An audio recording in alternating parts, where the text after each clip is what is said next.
आज हम आपको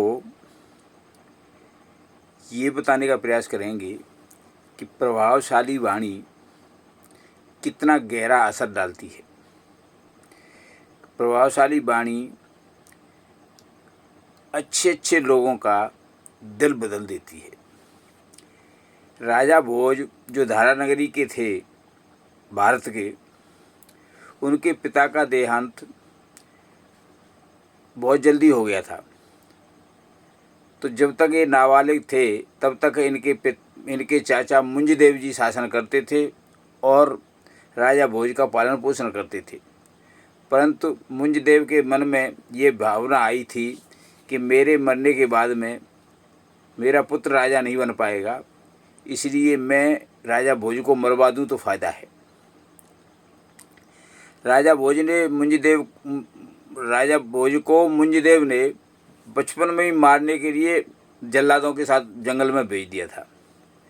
परंतु राजा भोज बड़ा होशियार था। उसने एक पत्ते पर एक पत्र लिखा था जिसमें लिखा था कि चाचा जी, सतयुग में मानदाता सिंह, त्रेता में रामचंद्र जी, द्वापर में भी कई शासक ऐसे हुए हैं जिन्होंने बहुत राज्य किया है और राज्य करके वो चले गए। आज उनका नाम भी जिंदा है।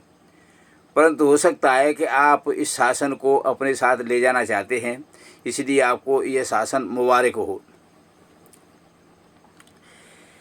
इस पत्र को पढ़कर के जल्लादों के दिमाग में दया आ गई और उस बच्चे को छोड़ गए जंगल में और कह दिया जाकर के कि हम उनको मारे आए। लेकिन उन्होंने मरते समय ये पत्र दिया था। तो मुंजदेव ने जब पत्र पढ़ा तो दाढ़ मार के रोने लग गया कि मेरा भतीजा इतना इंटेलिजेंट, इतना विद्वान खो दिया, मेरे को मेरा भतीजा नहीं मिल सकता है। तो उन जल्लादों ने कहा कि साहब, जंगल में एक कोई संत रहता है जो कुछ बच्चों को जिंदा कर देता है, आप कहें तो उसको हम जिंदा करवा लाएं। तो उसने कहा कि भैया उसको जिंदा करवा ला अगर हो सके तो। और वो गए, उस बच्चे को ले आए।